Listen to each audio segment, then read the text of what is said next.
जरा एक बार जोर से जय भीम बोल दीजिए। जय भीम, जय भीम। ऐसा आवाज वाला। मुझे बोला गया है कि समय कम है क्योंकि आप लोग डांस एंड म्यूजिक सुनने के लिए आए हैं, तो मैं ज़्यादा आपको देर नहीं बोर करूंगा। लेकिन मेरा एक जो मैसेज है, मैंने कल भी कहा था कि भाई हम ये जो आज फंक्शन कर रहे हैं इतने बड़े पैमाने पे आप लोग इकट्ठे हुए हैं, ये भीमा कोरे गांव का ये हमारे लिए बहुत बड़ा एक विजय दिवस है। उसके लिए तो हम, लेकिन उसके साथ साथ हमारी जो जिम्मेदारी है वो भी थोड़ी हमें निभानी है।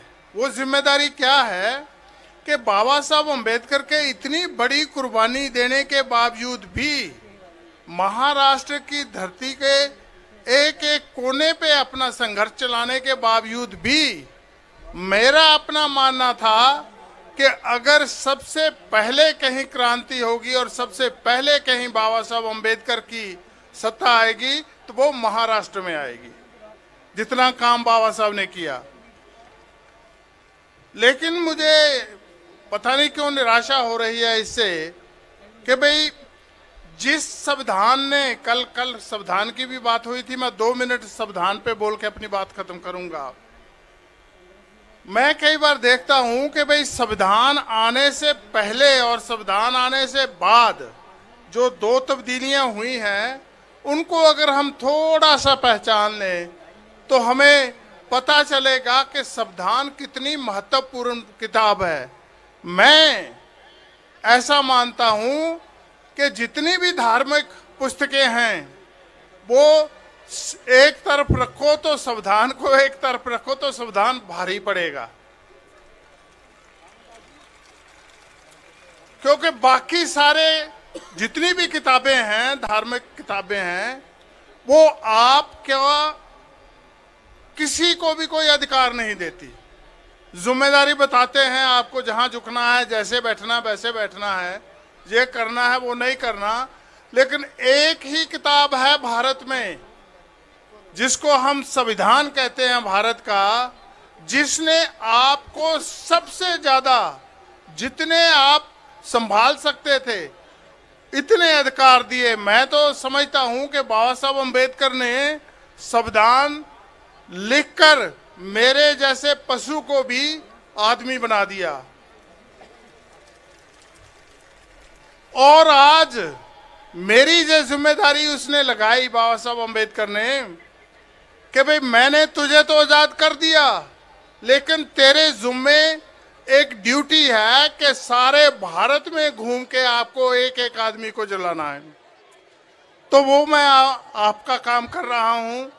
बाबा साहब अम्बेडकर ने मुझे कोई हीरे मोती नहीं दिए, बाबा साहब अम्बेडकर ने मुझे कोई पैसा नहीं दिया, केवल संविधान में मुझे एक अधिकार दिया, एक अपॉर्चुनिटी दी कि तेरे लिए स्कूल का रास्ता खुला है, तेरे लिए कॉलेज का रास्ता खुला है, यूनिवर्सिटी का रास्ता खुला है, और इस रास्ते पे चल के तू जो कुछ भी चाहे पा सकता है।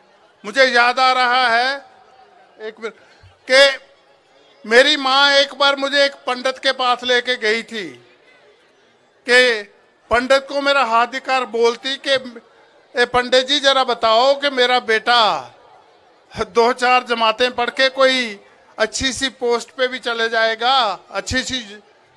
तो वो पंडित ने मेरा हाथ देखा और कहा नहीं, इसका कुछ होने वाला नहीं। तो मेरी माँ ने पूछा क्यों? उसने बोला लक्ष्मी इसके हाथ में है नहीं, और सरस्वती और लक्ष्मी जहां ना हो वहां कुछ भी नहीं हो सकता। तो मुझे इस चीज का बड़ा गुस्सा आया, लेकिन उस समय मुझे ये पता नहीं था कि वो पंडित ऐसी चीज कह ही नहीं सकता कि तेरा बेटा भी आगे बढ़ सकता है, बड़ा हो सकता है। लेकिन जब मैंने बाबा साहब अम्बेडकर को पढ़ा तो मुझे ये पता ज्ञान हुआ कि बाबा साहब अम्बेडकर ने कहा कि हे भंगी के बेटे, तुम पंजाब में पैदा हुआ, मैंने तेरे हाथ से झाड़ू छीन लिया और कलम पकड़ा दी और तेरे लिए हर वो सुविधा मैंने दे दी संविधान में जिसके बलबूते पे जितना भी तू पढ़ सकता है, जितना भी आगे बढ़ सकता बढ़ जाना। और इस कलम का इस्तेमाल करके जिस दिन तू अपनी तकदीर लिखना, बढ़िया से बढ़िया लिखना, और जिस दिन तू अपनी तकदीर लिखेगा जे सरस्वती और जे लक्ष्मी तेरे कदमों में पड़ी होंगी। तो साथियों, वो पंडित की अपनी कहावत और बाबा साहब का अपना देन।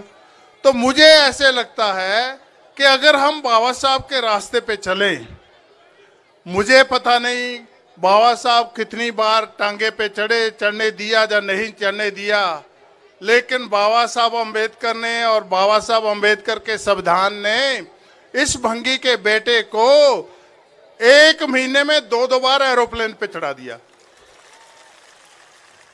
तो इसीलिए मेरी आग्रह है अपने माओं से, बच्चों से, बहुत जहां हम लेडीज हैं, कि भाई अपने बच्चों को अगर कुछ दे सकती हो तो बढ़िया से बढ़िया एजुकेशन देना। जितना भी इनको समझा सकती हो संविधान के बारे में बोलना। किसी यात्रा पे जाने की, किसी मंदिर में घंटी बिछाने की, कहीं सर झुकाने की आपको जरूरत नहीं। बाबा साहब अम्बेडकर ने जीवन लगाकर मेरा सर ऊंचा किया है, इसलिए मैं नत्थू फत्तू के सामने सर को नहीं झुकाता हूं। और जब भी झुकाता हूं दो शक्तियां हैं मेरे जीवन में, एक भगवान बुद्ध और दूसरा बाबा साहब अम्बेडकर। इसके सिवाय मैं कहीं सर नहीं झुकाता। साथियों, अपनी मैं लास्ट एक बात का के अपनी बात खत्म करता हूं, क्योंकि मुझे दिखाई दे रहा है कि मोरे जी इससे पहले कि जे पुश करके मुझे स्टेज से नीचे गिरा दे हैं। हमारे सामने आज बहुत सारी मुसीबतें हैं, हमारे सामने आज बहुत सारी मुश्किलें हैं। इसलिए मैं लास्ट अपनी बात कहता हूं कि मुसीबतों से डरकर, हेलो, के नहीं,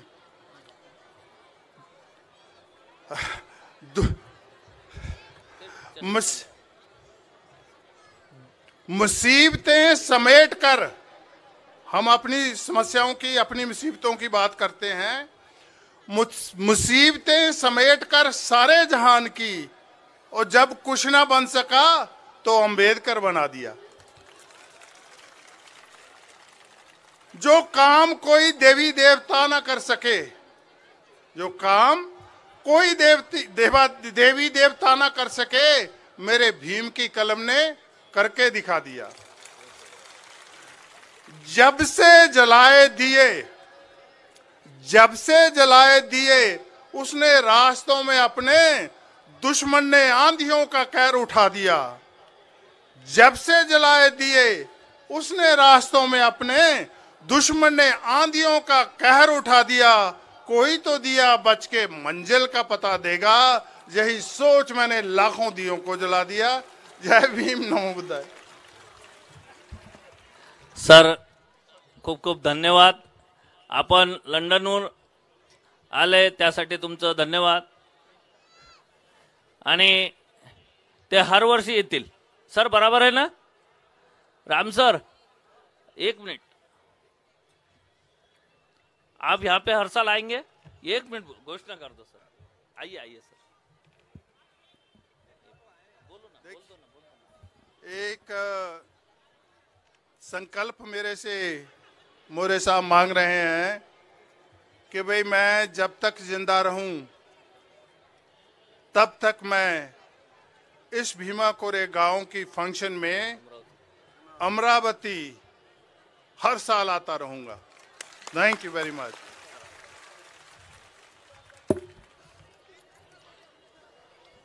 हम लोग संकल्प नहीं लेते हैं बल्कि करके दिखा देते हैं. पिछले लगातार 10 दिन से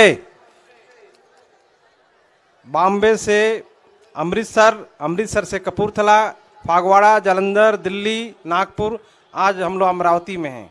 हम लोग संकल्प लिए हुए हैं कि घर लौट के तभी जाएंगे जब हम लोगों का मिशन, समाज जागरण का मिशन, राष्ट्र जागरण का मिशन, जो बाबा साहेब का जय घोष है, उसके इस देश में स्थापित करके ही जो है घर लौटेंगे। इसका मतलब ये नहीं कि हम घर से बेदखल हो गए हैं, बल्कि हम लोग इस जागरण का संकल्प लेके जो पूरे देश में चल रहे हैं, उसका संकल्प मैं यहाँ दोबारा ले रहा हूँ। और हमारे बहुत ही प्रिय कैलाश मोरे साहब कह रहे हैं कि हर साल आना पड़ेगा, तो आपकी भावनाओं का भी और बाबा साहेब ने जो जिम्मेदारी दी है, उस जिम्मेदारी को समझकर हम लोग संकल्प लेते हैं कि हर साल 1 जनवरी को अमरावती में कहीं भी रहेंगे, कोशिश करेंगे कि हमेशा आते रहें, हमेशा आते रहें। आपका इतना बड़ा कार्यक्रम, इतना भव्य कार्यक्रम, कई हजार, 60-70 हजार लोग यहाँ हैं। आपको मैं प्रणाम करता हूँ, आपको सैल्यूट मारता हूँ। अब लग रहा है कि अमरावती जीवंत है, जिंदा है, और जो समाज जीवंत और जिंदा होता है वही शासक बनता है। ये याद रखिए। जय भीम, जय भारत। एक बार जरा जोर से जय भीम जय भीम बोल के हम जय भीम, जय भीम, जय भीम। धन्यवाद।